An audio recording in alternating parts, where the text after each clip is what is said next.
Good Thursday morning. I forgot what day it was there for a hot second. I blacked out.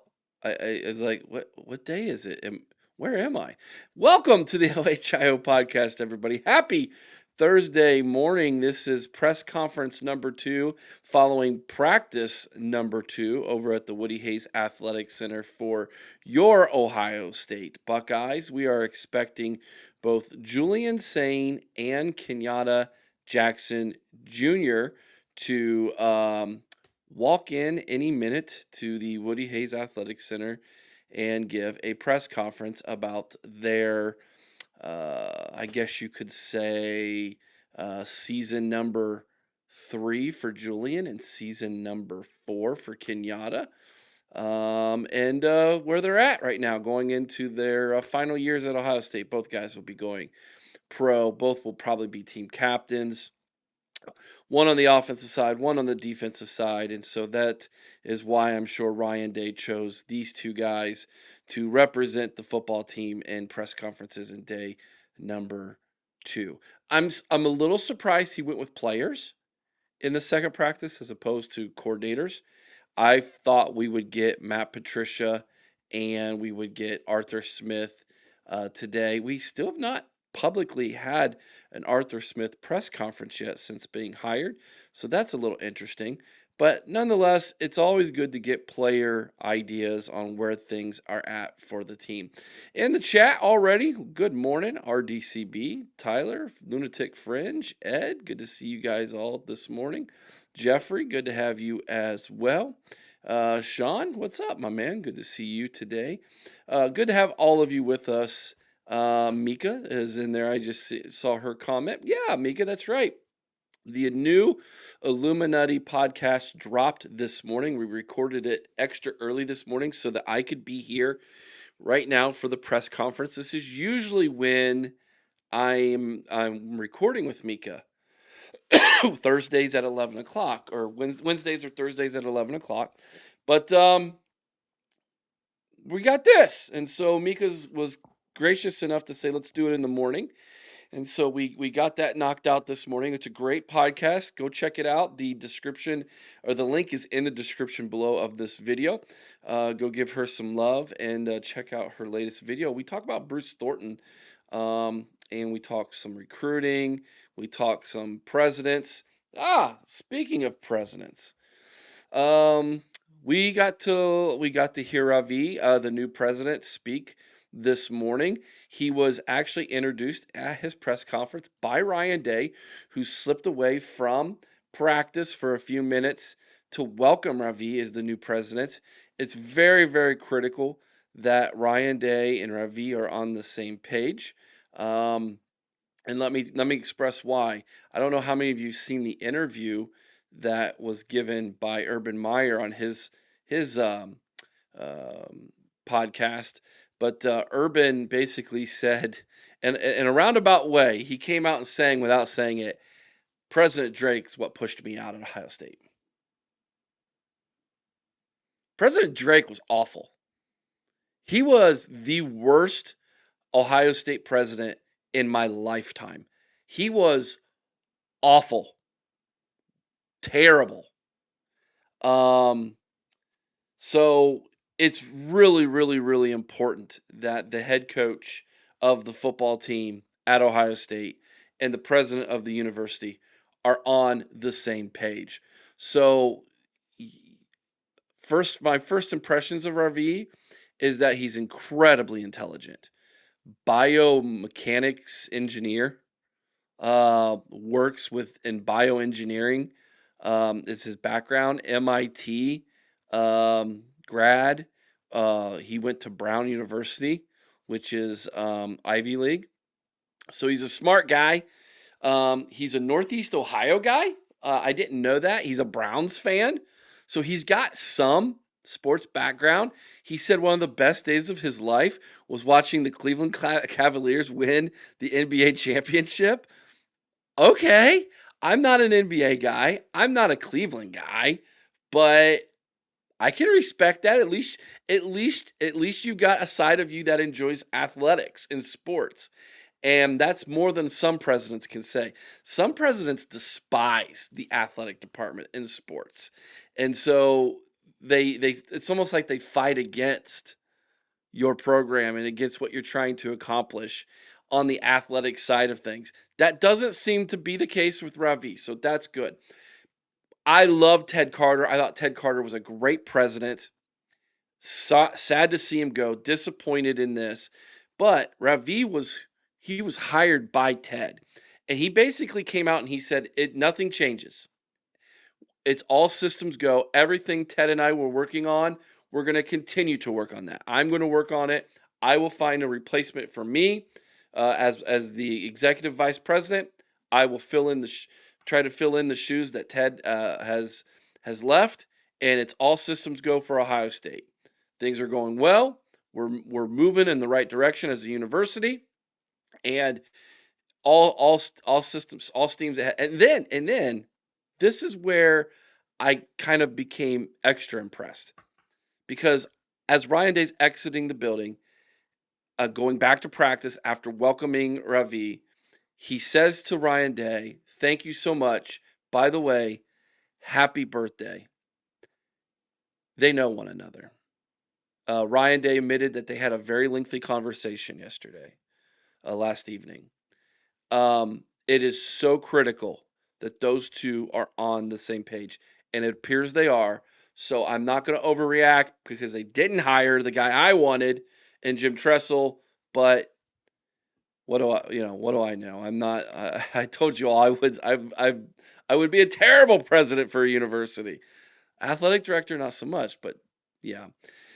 Tyler, Eric, what's your thoughts on Chris Partridge suing Michigan and Warren Manuel? You'll know tonight. How's that for a tease? 8 o'clock tonight, we go live here on the OHIO podcast. That promises to be one of the topics we cover tonight. And if we don't get it during the live show, we'll get it obviously on the after show at 9 o'clock. Definitely going to be covering that tonight. Great question, Tyler. Um, you did not miss the press conference this morning. It's yet to come. Oh, you mean for the president? You can go back and watch it. It's was very interesting. He didn't dodge any questions. I was really highly impressed with that. That he was just like, yeah, no, I'm gonna basically answer every question you've got, and I'm not worried one bit about answering any of your questions. Um, he was asked a lot about uh, the fact that there's doesn't seem to be as much transparency from the presidential side because of this to the student body. And he kind of threw it back in their face a little bit by going, yeah, communication with the student body is a two-way street. I have sent out, I don't know how many emails, and I hardly get, and he goes, I can see how many of our students open the email and actually read it and how many don't. I was like, bro, you you went there. Like don't tell me how to do my job if you're not going to listen to me when I try to communicate with you. Loved it. I was like, dude, that's good. That's good. I enjoyed that. Drake pushed who out of here? Urban Meyer. President Drake hated Urban Meyer. President Drake hated the football team. President Drake hated Ohio State. That I am convinced that man hated it here. He's a West Coast. I got to choose my words very carefully here. He does not fit Midwestern culture. He didn't get Ohio, and he didn't get why we love Ohio State football and why we love Ohio State. He didn't get it. Terrible human being. Worst president in my lifetime. Yeah, Urban Meyer doesn't like him either. That is obvious. Let's see here. Yes, Ted did let us down. Ted let me down, man. I'm bummed about that. I really really liked him. I think it was 2 nights ago on the Super Secret Show over on Patreon. Um, I really let my feelings be known to people about the situation, how I liked him and how much he let me down and how disappointed I am in him, because not only was he a great president, he was a great American, a leader of men. And man, I'm telling you, sin is always waiting right there at your feet at the door, man. I don't care who you are. You could be the richest man on the planet. You could be the most straight-laced, Bible-believing, moral human being on the planet, and I'm telling you, evil and sin is always right there at your doorstep, ready to trip you up, man. That is just the way it is. I told this Michigan fan who was trying to throw it back in my face. I said, "Look, dude, I go, I was a pastor for 5 years in my mid 20s, and I can confidently tell you every single human being on the planet has skeletons in their closet that they don't want you to see. Everyone.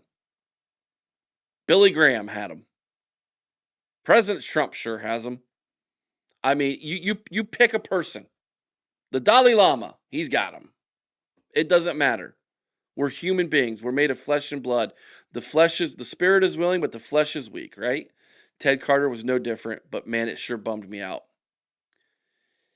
Oh, Sage, press conference going to run into the basketball game tournament. Yeah, unfortunately, it probably will. So, what we'll do is as soon as this press conference is done and we're finished here, I will jump over to Patreon. We'll get the game rocking and rolling. So, we're just going to go right from one to the next, and that's how we're going to roll today. So, if, for those of you looking forward to watching the basketball game with us over on Patreon, that is the plan. We're going to head over there right as we're done here and get right into it. Yes, happy birthday to Ryan Day. How old is Ryan Day now? How old do you think he is? He's got to be like what? What's your guess? Without looking it up. I'm going to say 48, 47. I know he's a little older than me. I'm pretty sure he's a little older than me. Let's find out. Let's look it up. Tyler's probably already beat me to it in the comments section.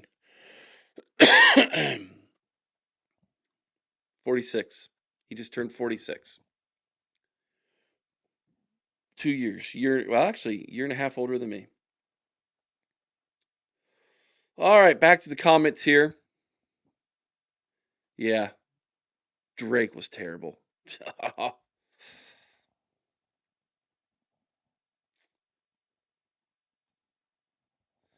Sage, that sounds like a proverb. A true friend is someone who knows everything about you and still likes you.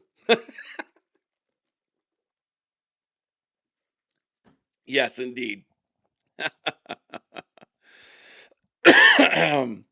Oh my gosh.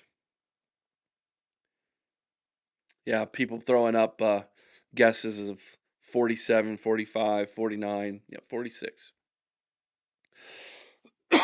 All right, so we're gonna get two players today. Julian Sayin, Kenyatta Jackson Jr. If I was at the press conference, well, first off, the first thing I can't wait to see, and obviously we're only tapping into the audio, so you won't get to see, but I'll let you know, is the facial hair that Julian Sayin had. Is it jet black like Ryan Day, and is it a full beard? That's what I'm really interested in seeing. But my question would be to Julian, did you hear Ryan Day talk about the X factor being your legs, and what is your response to that? That would be my question to him. If someone takes that question before I would get to ask it, I think you listen very carefully to his answer, and then you have a follow up. You quickly jot down what would be a follow up question. But just off the rift here, my follow up question would be: did you go back and watch any film from last year, specifically in those last two games against Indiana and Miami? Did you see places where you thought maybe I probably should have taken off and run? And I think we're getting started, ladies and gentlemen. Give me 1 second. Let me quickly tap in. It looks like they're going to go with Kenyatta first. So the suspense on the facial hair will have to wait. So let me grab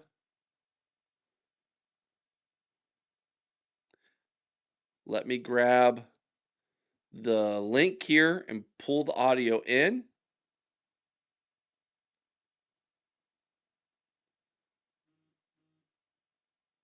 Okay. And I think we're ready to go. Oops. I was. Give me 1 second. We'll have it to you in just 1 second. All right. Here we go. Let me know how the volume is, everybody. Oh, you gotta be kidding me. Why is my computer doing this now? All right, let me know how the volume is, everybody, okay?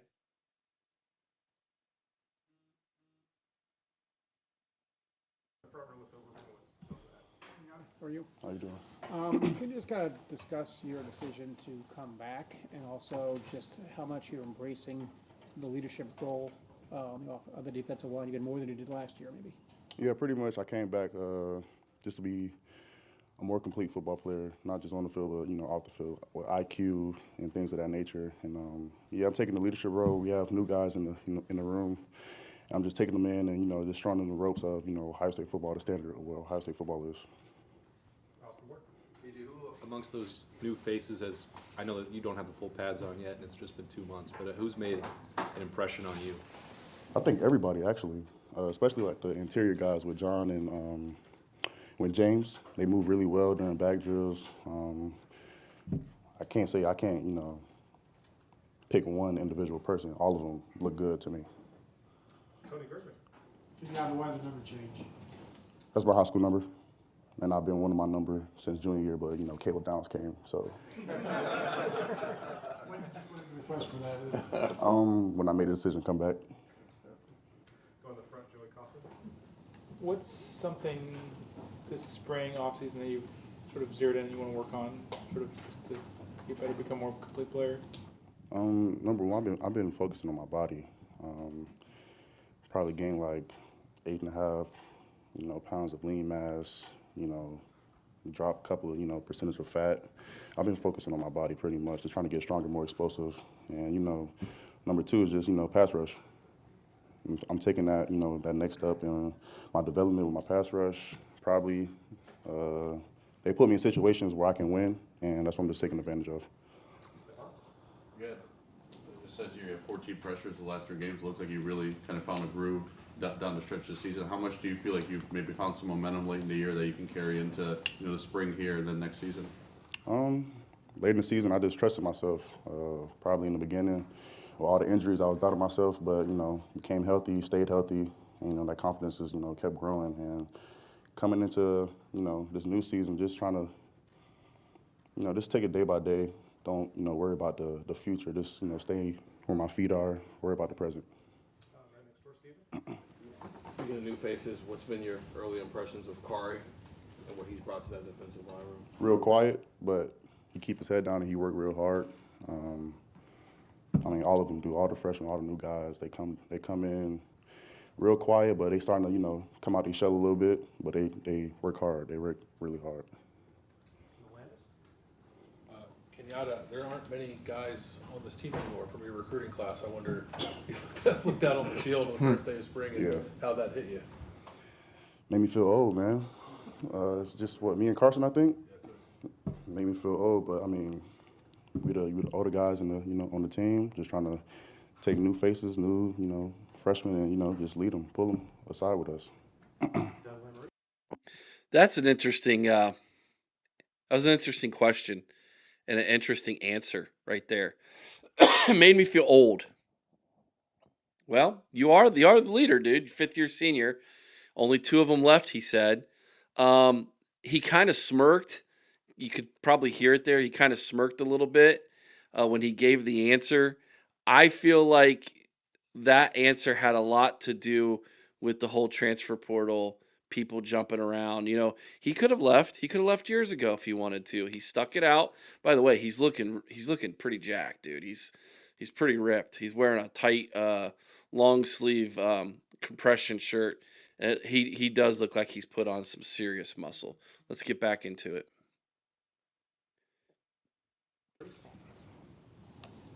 We saw, for instance, there's a lot of great edge guys in the country, but like when you guys played Miami, we saw 2 veteran edge guys for Miami who really impacted the game, but had stuck around in college and been around for a while. Like, what are we talking about here, Kenyatta? Like, what do you think you can be? What do you think you can get to in making this decision to come back here? Only time can tell. I mean, like I said previously, I mean, I'm focused where my feet are right now, and that's just to, you know, come in and work hard, and, you know, only time will tell. Kenyatta, I remember you talking last year about how when you first were, you know, entrusted with being a leader of the defense, it was overwhelming for you. How much more comfortable do you feel in that role now? I'm pretty comfortable. I mean, it's still hard. I mean, you got 51 new players coming from, you know, different universities, and with my room, well, I got like, what, 2, 3 transfers, and then the rest are freshmen. It's pretty hard, but I mean, I'm pretty comfortable. I've been here for a very long time. I know what the standard is, and that's pretty much it. When you look at all the transfers coming in, how does that mesh, and has that become kind of second nature at this point, now that it's been a couple of years of spring ball, including so many new faces? Wait, repeat that question again? With the transfers coming in, Yeah. all the new guys, how do you allow them to mesh in? How has that worked out, knowing that, you know, they have the experience, they've just never practiced in the woods? I mean, it first started off the field. I mean, just pulling them guys together, people that have been here, and the, you know, the new transfers or the freshmen that came, just, you know, hanging out together off the field. And then, I mean, that bond, you know, translates onto on the field. So, I mean, it's been pretty good. The transition been. Obviously, you guys weren't happy with the way things ended last year. Does this club come in with an edge this year? Do you feel that?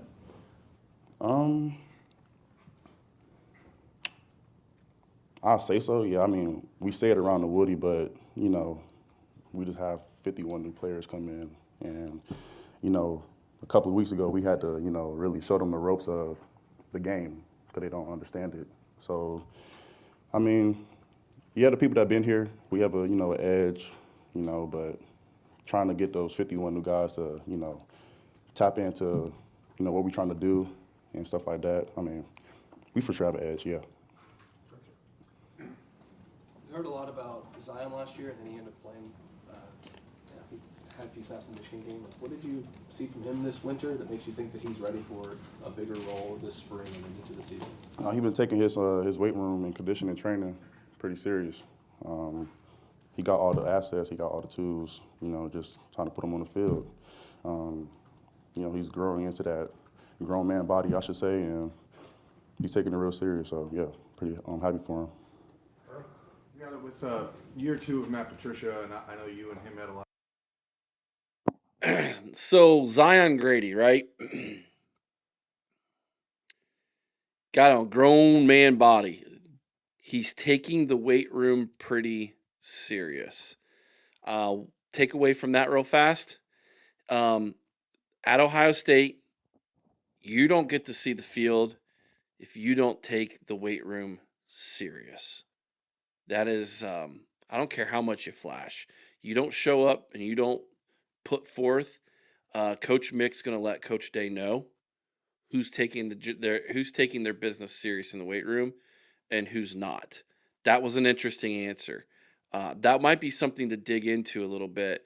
Jot a note down. Get a chance to talk to Zion Grady. Hey man, share with me some of the strides you've made in the weight room, and then see what kind of answer he gets. He gives you from that. That answer was pretty interesting to me. Mika says Zion is a dude. He has flashed. He's flashed since he's got here, but flashing and then doing what you need to do in order to be successful in all stages of everything that the Ryan Day and this coaching staff want from you are two different things. So, yeah, let's hope he's a dude. Let's hope he's a dude on the field. Because if he became a dude in the weight room, there's chances are he's going to become a very effective on the field as well. Be that dude on the field. All right, let's get back to it. A lot of conversations in October, November about how to better deploy you in the defense. What are your expectations for how that looks this year? Because obviously, as you mentioned, the room is completely different. A lot of different names and faces. A lot of guys can play different spots. Where do you see yourself? Are you kind of like the one guy that's not moving around? I don't think so, but I mean, whatever Coach Patricia, you know, puts me in, whatever he tells me to do, I'm going to do it to the best that I can. Whether that's, you know, play 3-tech again, or, stay on the edge. It doesn't really matter to me. I'm a team player, like I said, over and over again, and that's where I stand. What's the discussion with Coach Pat in these last few months about how to elevate yourself? Just pretty much, well, first, take the weight room serious, become a, more in-depth leader on the team, and then just pretty much putting me in situations where I'm going to win on the field. That's pretty much been our conversations, pretty much. Yeah, Kenyatta, when you talk about those 51 guys, what do you as a veteran explain to them of what the expectations are here in terms of work ethic, et cetera? What's the message you give them? I mean, it's coming and work. I'm not the type of person to, talk your ears off. I'm a, type of person that, lead by example. And those guys, they, over the course of 6-7 weeks, they've seen it, and they're starting to, buy into it. So just, come in, work hard, fight to be, 1% better, up your better self each and every day, and that's it. Is there one of those guys that you know is going to help you guys this year, without a doubt? I mean, you know what I mean? Have you seen that flash in a couple of guys? And all of them. All of them? All of them. What? Yeah, Kenyatta, how about kind of being in front of us and being a spokesman for the team now? You're a leader on the field, but how about this role that you'll play, kind of conveying what's going on with this team? I don't know how to answer that question, to be honest. Just taking on a new role, pretty much. I mean, You like it? You nervous? I mean, are you used to it now? yeah, I'm used to it. Yeah. I wouldn't say I don't like it, but I just don't like talking. So it's like, I mean, yeah, I'm used to it, but I just don't like talking. I don't want to be here. That's what. Yeah, you got 15 spring practices. What do you want this to look like in mid-April when it comes to a close after the spring game? From a defensive line standpoint, I want the world to see that we're the most hardest, toughest defensive line in the country. That's what I want, people to say about the D-line. And I want the team they look well polished, even though it's, still early in the spring, but they well polished, they know what they're doing, high IQ guys, and, they're ready for football. They're ready for the season to come. All right, last one to Andy. Yeah, first impressions of Quay Rusal and what it's been like working with him after his transfer. Real strong, real quick. Another quiet guy that don't say much but put the work in, and real cool guy to hang around. Two quiet people in the same room don't really, don't really balance pretty much. But I mean, he's a cool guy. Him and all the new freshmen and new transfers, they're pretty cool. All right, Kenyatta, Appreciate it. What happened to your shoe? What happened to your shoe? Which one? Well, that was Kenyatta Jackson. Man, a few words. Looks good though. He's the type of guy when he comes off the bus, you're like, oh, this is different, Was always told to beware of the quiet ones. We got two quiet guys on the D line. Big Ten beware. There we go. Yes, that's still taking a positive spin to it, Troy. Yeah, 100%. Yeah. So what they do is they'll usher him out, and then take a few minutes, and then Julian will come in, and then they'll continue the press conference. But anyways, jotted a few things down. The Zion Grady thing is really interesting to me. It sounded like to me, tell me if you agree or not. Sounded like to me he was basically saying Zion Grady didn't give 100% in the weight room, and now he is. And then later on he talked about how he has given more to the weight room as well. So I thought that was interesting.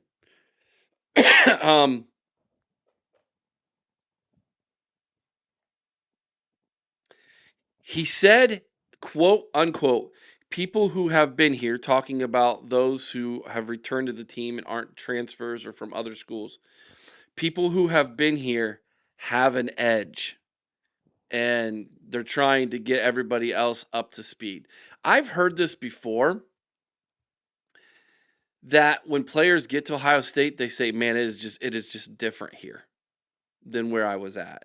Unless they were at an elite school, like in Alabama when Nick Saban was there, or you probably put in Georgia or something like that. When they get to Ohio State, if they were at some place, it's eye opening to them how different it is. Hard DCB. I'm at work, but it's better to be paid to watch the OHIO podcast. Indeed, it is. Yes. Yeah. Absolutely. 100% it is. Everybody keeps saying Bart. Is Bart here? Oh, there he is. Doesn't anybody work during the day? Oh my gosh, please. This is so I got this picture of Julian up. The volume as high as it goes, James. I'm sorry. I'm tapped into their audio at Ohio State, and I've got it full blast on my computer. I've got it full blast on as high as it'll go. So I'll do my best, James. It's the best I can do. But anyways, long story short, yeah. All right, Julian Sayin's coming to the podium now, so here we go. Okay, that is not a beard. What is that? That I don't know what to call that. Like a thin spaghetti scruff? Does have a nice mustache, but looks like he's grown his hair out quite a bit. Does he have a ponytail? No, that's not a ponytail, is it? I gotta back it up. Let's see if he's walking in here. See if we catch him with the walk in. All right, here we go. Oh no. Okay, there's no ponytail there. Just longer on top. Thin little scruffy beard, mustache coming in in full effect. But there's your Julian Sayin facial hair update, everybody. I know you guys were all super excited about that. Let's get into what he has to say.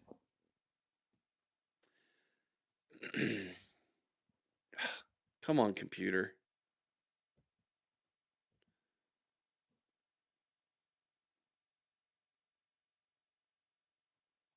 All right. Sorry about that, everybody. My computer's trying to make mistakes. Here we go. Hey, Julian, Ryan said yesterday that you guys have talked in the offseason about your legs need to be an X factor this year. I guess, how does that look? How does that manifest in your preparations this offseason? And I guess, how much of it is a mindset of just being willing to do that more? Yeah, I think, I've done a lot of stuff with Coach Mick this offseason and, getting stronger, getting more powerful and being able to, run through tackles and things like that. And, that's definitely been a focus of our offseason. So I'm looking forward to improving that this spring. Julian, obviously the last 2 games didn't go the way that you would have liked and didn't really match up with the way the rest of the season went. What's been the biggest mental hurdle for you, the biggest conversation piece with Coach Day, with Coach Smith to move past that and to elevate moving forward? Yeah, I think, there was just looking at the mistakes that we made and looking at, how can I improve and what can I have done better to, improve and not make those mistakes again. And, it's a new team, it's a new season, and, just get close with these guys and, prepare for this season. Julian, the rushing part of the game, there's the physical part of it, but there's also the mental side, seeing it, recognizing when to go, when not. Like, how comfortable are you with that side of it? Because we haven't really seen a ton of that from it. Yeah, I think I'm very comfortable with just having that clock in my head of knowing when to this ball needs to get out or nothing's there, you got to take off. So I think I'm still improving that, but I think I'm very comfortable in that aspect of having that internal clock in my head, knowing when the clock is breaking down. How's this team melding? This has been a year unlike any with 51 new players, and you're the quarterback, you're the leader of the club. Just how's that melding, and how's this team coming together? I think it's been a fun off season, getting to know these guys, and I think we mesh well together. It's been a lot of fun just within the weight room and challenging each other and competing and spending time outside the facility. So I think it'll be a good group, and I'm excited about it. How about you as the leader? I mean, we saw you out there today. I mean, how does this year feel different from maybe last year? I think I've been just trying to step up in the leadership role more. We have some returning guys on offense that have all kind of been trying to do that, and stepping up in the weight room, and just throughout the facility, just trying to be more of a leader. Stay in the front row, Austin. And what was your initial thoughts when Arthur Smith was brought in to be the coordinator, and what's something that you maybe have already picked up or learned from him? Yeah, I was really excited about it. Coach Smith, obviously, a great coach in the NFL, and someone I can learn a lot from. So it's been great spending time with him and learning from him and taking points from him. He's calling the offense out there, so it's been great, and love working with him and excited to keep doing it. Ooh, pause. Did you guys catch that? He's been calling the offense out there. So there you have it. There, confirmation. Arthur Smith is already calling the offense in practice. Practice number 2, and he's only been here for like a month, and he's already got the playbook down well enough to where he's calling plays for the offense already. I mean, it's practice for him too. That only makes sense that your offensive coordinator, your new offensive coordinator, is going to have to learn the vocabulary of the offense to call plays. So, yeah, that was a nice little tidbit right there. Little tidbit there from Julian, basically saying Arthur's in the house and he's already doing the job. It's been great. The relationship's been great. Obviously, he's not going to get up there and say it sucks. I cannot stand this guy. I don't know why they hired him. Okay, I get it. I get that. But no, he does sound more comfortable. That's correct, Mika. Thank you for putting that into words. Julian does sound a little bit more comfortable. Maybe having, oh gosh, this is not going to come out right. Having a more mature person as coordinator, more experienced. That's what I want to say. Having someone who's more experienced as a coordinator is making him feel more comfortable as well. Jot that down. That's something to explore. All right, experience. I'll turn the audio back on. I'll write it down while he's answering questions. With him coming in, he kind of, I'm assuming he went back, watched a lot of your film from last year. Like, what was it like kind of having someone with a fresh set of eyes kind of review it, tell you some things? Like, was it different than even you or Coach Fessler or Coach Day, like to have someone who wasn't here last year to kind of go through that with you? Yeah, it's always cool to have new perspectives, and football, there's so many different ways that people see it. So it was good. We watched some of my tape last year, and I was just kind of talking him through. We were just talking ball, and it's been a fun offseason with him for sure. To follow up earlier too, what you were saying about using your legs and kind of the internal clock and all that. Like, I know last year you guys had a couple practices where the quarterbacks were live, but like, how do you best try to practice that in a setting where obviously it's not the same as a game where you're not getting hit? Like, is there a way that you can kind of go through that even in a practice setting? Yeah, I think you just have to feel the rush and feel when the pocket's breaking down. It definitely comes with experience from being in the fire, being in games. But you just have to feel that pocket and see, because you have to be looking at the defense and seeing your guys at the downfield. So I think it's just having a good feel for the pocket and your pocket presence. There's a lot of new weapons amongst those 51 new players. If you could describe what Devin and Kyle specifically, and maybe even Chris, bring to this offense, how would you kind of break down what type of weapons they can be for Ohio State this year? Yeah, I think they'll be, all three of those guys can be really good receivers for us. Devin and Kyle, it's been great to have those guys as transfers, and they've meshed really well. Devin and Kyle both got a lot of speed, and they'll go in and they make great blocks for us. So I'm excited about them. And then Chris he's been great so far. As a freshman, he's been making great plays. I'm excited about him. And is there anything that you and Ryan, maybe Arthur, talked about, like any extra responsibilities you get now that you've gone through this before and you are a bit of a veteran? Is there any extra responsibilities of things you're being able to do at the line of scrimmage that maybe you weren't privy to having last year? Yeah, I think we've done a lot, given the quarterback a lot of responsibility at line of scrimmage within our new kind of what we've been running these past few days. I think there's that, and then it also comes with just having more leadership out there and really just taking command of the offense and, hey, this is the route that I want you at, and this is the depth and this is the timing because I'm the one out there throwing it to you and this is how it's going to go. So I think just having that and coaching up some of these younger guys to get on the same page with us so we're clicking because we get the ball in some of those guys' hands. They're very dangerous. Beautiful. Beautiful. Yes. Okay. QB responsibility at the line of scrimmage. Mark that down. That was a very general answer for saying Ryan Day is working with me on changing the play at the line of scrimmage. So that's huge. That means he didn't have that last year. That means he couldn't do that. Like he wasn't given that ability to check out of that play. So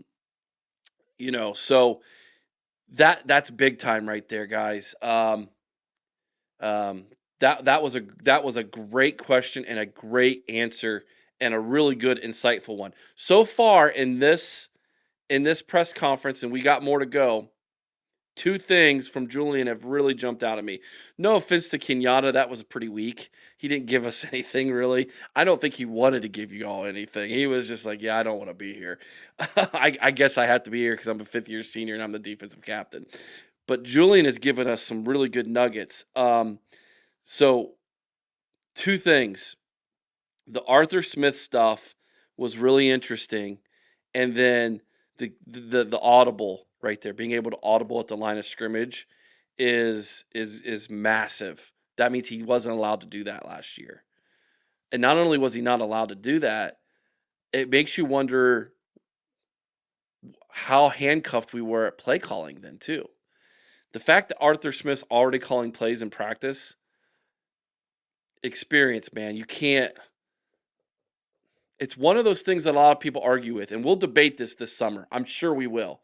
Is Ohio State the place where you can learn on the job? A lot of people say no, but we've seen it now 2 times. Ryan Day learning how to be a head coach on the job, Brian Hartline learning how to be an offensive coordinator on the job. We've seen it twice now. And Ryan Day's basically admitting to everybody by saying, I want former freaking NFL head coaches as my coordinators, that he doesn't want people learning on the job, despite the fact he did. It's really interesting conversation to get into, but that was a really, really good answer and an exciting answer if you're a Buckeye fan. Julian, much of your first season was sort of defined by efficiency, accuracy, precision, all those kinds of things. Wonder how much do you think about being a playmaker, like operating when things get a little more chaotic than how you envisioned them and how you drew them up? Yeah, I think that's definitely going to be an important part of the game. And, Coach Fessler tells us that elite quarterbacks are great when the situations are bad. So just being able to get us out of bad situations and make plays for our offense, I think is going to be important. How did you feel like you handled bad situations last year? I think I could have been better in some areas and, given us a better chance in some areas. Chip Kelly to Brian Hartline to Arthur Smith. Is that anything for a quarterback? Is that any kind of an adjustment period, having different play callers? I don't think it's been, very much of an adjustment. As a quarterback, you're going to have to learn new offenses and learn different verbiage and things like that. And so I think it's been great to kind of see all those perspectives as a quarterback. And it's obviously so early, but how much different is the verbiage or anything with the offense with what Arthur Smith might be adding to what this Ryan Day offense is already about? Yeah, not too much different. Just a couple things here and there that we've kind of switched, and so it's been good. And I think a lot of the guys on the offense like it a lot. Not too different, but there's been a couple things we've switched. Now he didn't tell us what they were. There's your follow-up question. I mean, I don't care if you only get one question or not. If you're a journalist and that's the nugget he just dropped on your lap, is it the follow-up question? What are some of the things you've changed up? And see if he gives you that. See if he answers that. Now, Jeffrey here saying, whoa. I don't want him to give too much here. I don't want to see him get in trouble like Carson Hinsman. He's your quarterback. He's not going to get in trouble like Carson Hinsman. I promise you that. But don't you want to know what those things are? I mean, I'm dying to figure that out now. What did you guys change up when Arthur got here? He said not too much, but there's been a few things we've changed up. What are those few things? I would love to know what those few things are. See if anybody is smart enough to ask that question. Obviously, you had a great year last year, Heisman finalist, but I get the sense you're somebody who thinks about what could have been better. Are there certain plays that really, I don't think haunt you, but that you've thought about all off season and think, I wish I had that one back? Yeah, I think as a competitor, you definitely have plays that you want those back, and it's for me, I'm not really focused on what good plays I made. I'm focused on the few plays that I wish I would have made that would have gave us a chance to win those games.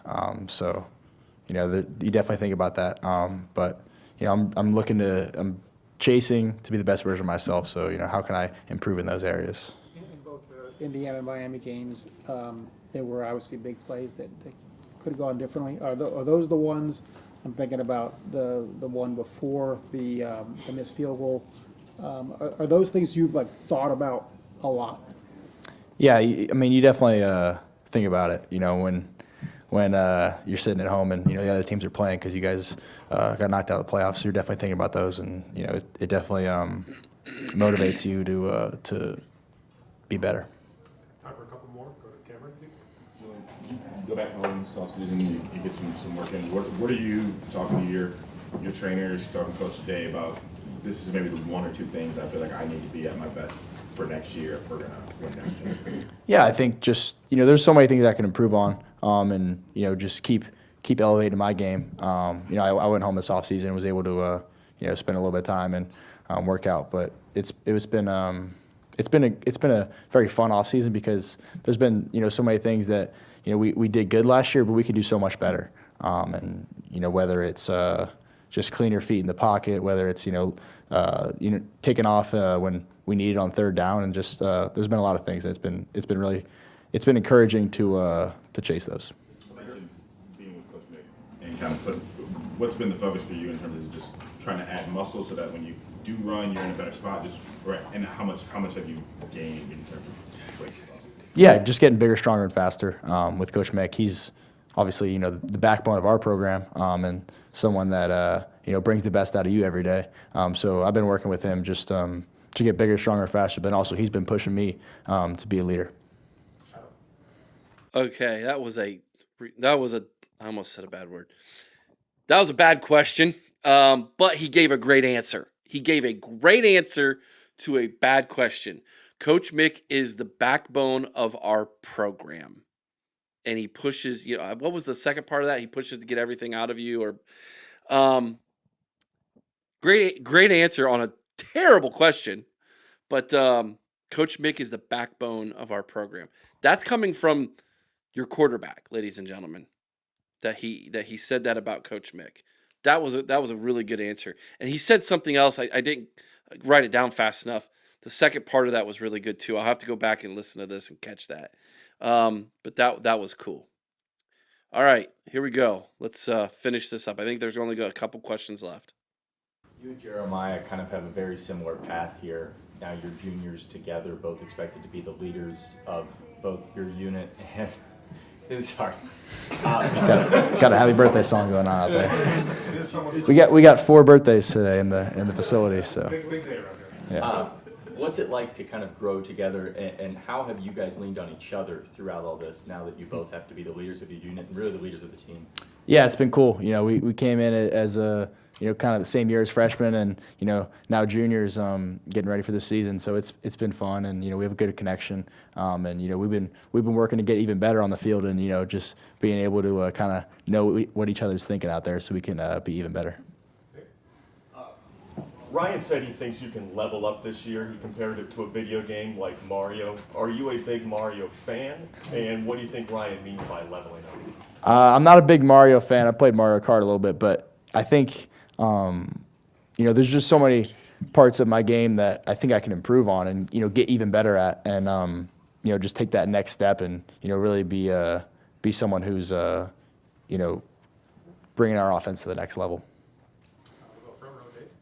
What are your thoughts thoughts on this offensive line? A lot of experience returning. I'm sure that makes you happy. Just what are your overall thoughts on the offensive line? Yeah, love the O-line. Have a good relationship with all those guys, having returners, having veterans like that.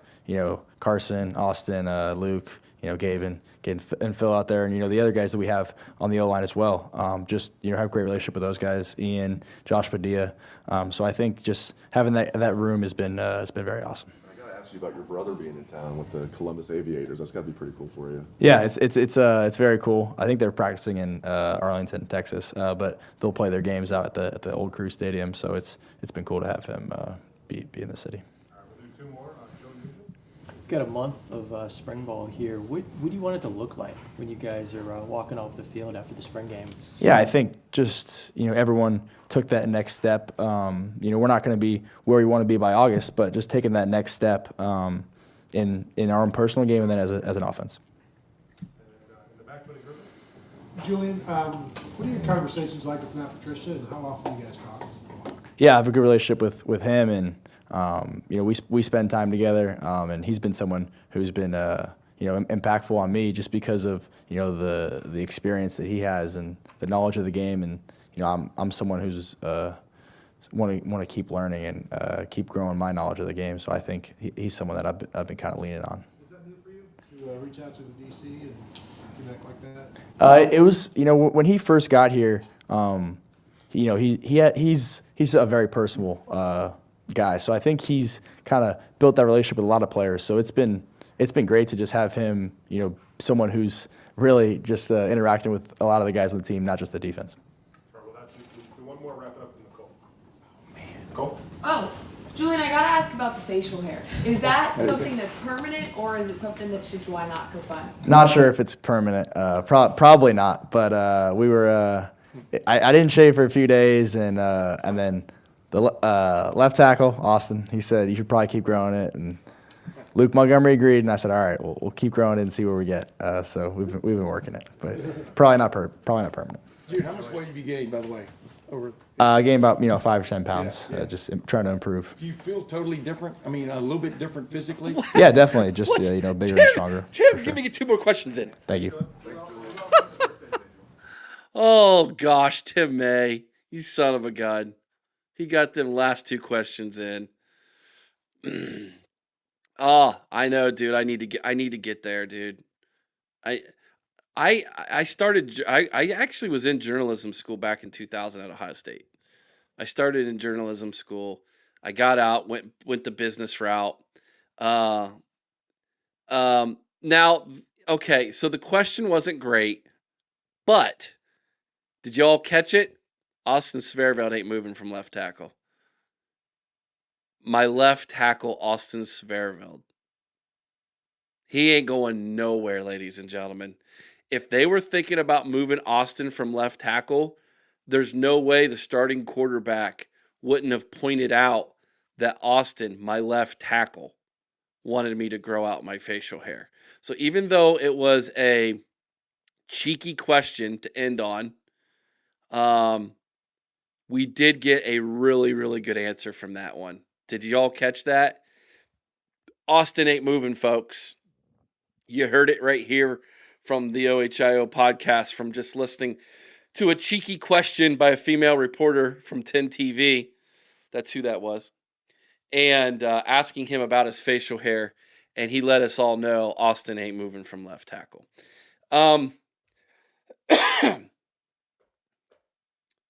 The Coach Mick thing was interesting.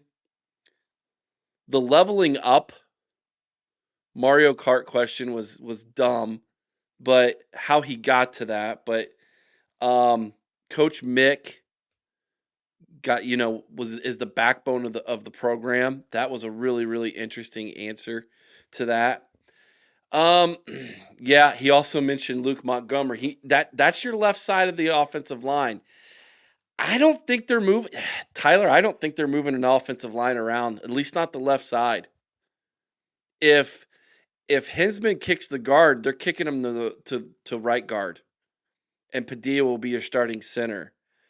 And then Ian will have to compete, I guess, with Phillip Daniels at right tackle. Because I don't think I don't think that Luke Montgomery at left guard and Austin Severveld at left tackle are going anywhere. It's a good point. It's a really good point. So, guys, I learned a ton from Julian today. I don't know about you. Kenyatta didn't want to be there. It was obvious. I don't blame him. It's not, he's like, look, I'm a shy guy. I don't like talking. You guys are all staring at me, asking me questions. There's people on the internet wearing hats with their own faces on it, calling themselves the Podfather, who are watching and listening to me. I don't want to do this. Let my dad Bread talk to Bogsy. Okay? Like I don't want to do, I just want to go knock some heads. And to be honest with you, I'm fine with that. I'm okay. I'm okay with the fact that Kenyatta Jackson Jr. is like, dude, just let me go knock some heads and go get double-digit sacks this year, because that's what he's got to do. I heard this on the radio. I thought it was really good. If you're going to wear the number 2 at Ohio State and you're going to be on the defensive line, you better have double-digit sacks. That's not me. That's former Buckeyes who are saying that. If you're going to wear the number 2 at Ohio State on defense, you better go get double-digit sacks. That's your expectation. So go knock some heads, brother. I don't need you to talk to me in the media. I need you to just go wreck some offensive lines, KJ. So I'm cool with that. So we are going to have a different center from last year. Why? No, so what we're saying, Lisa, is if right guard is going to be an issue, Carson Hinsman played guard before he played center. He's going to probably play guard in the NFL. Why not move him to guard and put Josh Padilla at center, who's maybe not quite as good as Hinsman at center because of experience, but is going to be? Why not make that move now so you have one of the best guards in the country playing guard? And that will help also with your right tackle issue, because the right tackle won't be worried about the right guard, Tigger Shabola, getting burned every single play. So I think that's kind of the thought behind it. Not saying that that's going to be what happens, but it's what a lot of us are suggesting. It's what a lot of us are suggesting that it happens. Yeah, Chase Young, hello, number 2 on the defensive line. Yeah, if you're gonna, number 2 at Ohio State is like the number. I don't know if you guys knew that or not. Like everybody fights over number 2. It's the number. They only let the best of the best wear number 2. Would you like to know? Well, Caleb Downs wore number 2 last year, right? Would you like to know who the number 2 on the offensive side of the ball is already? Did anybody know? I'll give you guys a second to put your answers in the chat. Feel free to guess. We're gonna be heading over to Patreon here in just a minute, anyways, to call the basketball game. I feel like we don't have tackle bodies on the roster, says Colton Weaver. I feel that you are 100% correct. But there's not too many elite tackle bodies in college football. Those guys end up becoming number 1 draft picks in first-round draft picks in the NFL.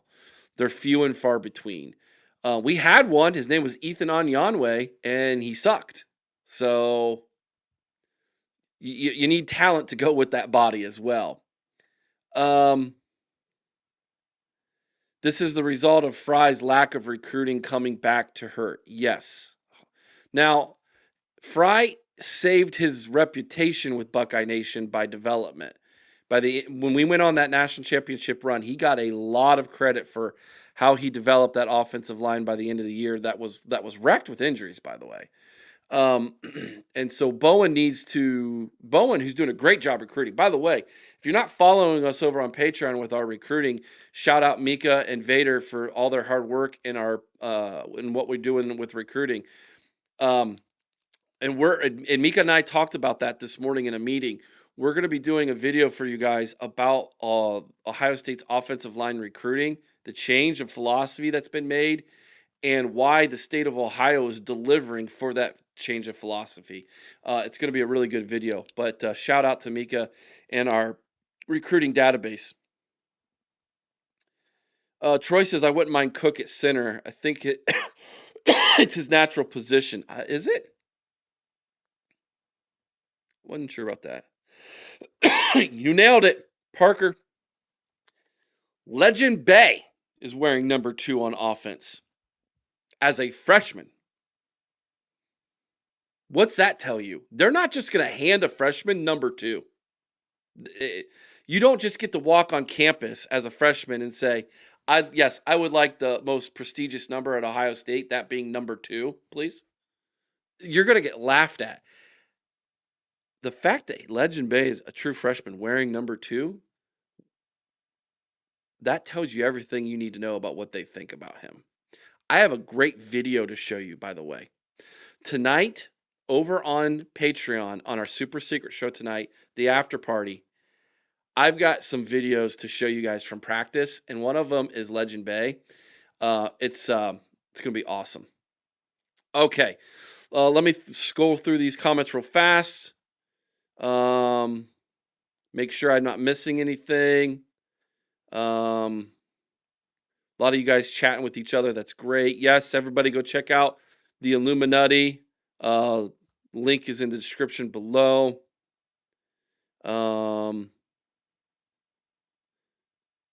Legend Bay also wanted to be a Buckeye more than I've ever seen anybody wanted to be a Buckeye here lately. That kid scratched and clawed to be a Buckeye. Just wait till you see the video tonight, RDCB, I've got of Legend Bay getting coached up. All right, guys, that's it for now. Thank you so much for tuning in. We appreciate all of you. We're going to head over to Patreon now. We're going to watch this basketball game together. We'll have more from practice number 2 and some news and tidbits and everything else tonight at 8 o'clock for our roundtable show tonight. Chris will be back with us as long as he's feeling better. I think Alex is going to be with us, maybe Bart as well. So it's going to be quite a lively show. And then we'll have the after party after that. If you're not a Patreon member, come join us. It only costs you $5. Sign up for 1 month for $5. See what you think, and hang out with us and watch the basketball game. Take care, everybody. Until next time, you all know what to do. Be kind to one another. I owe someone's OH. And Carmen High with all your heart. Go Bucks.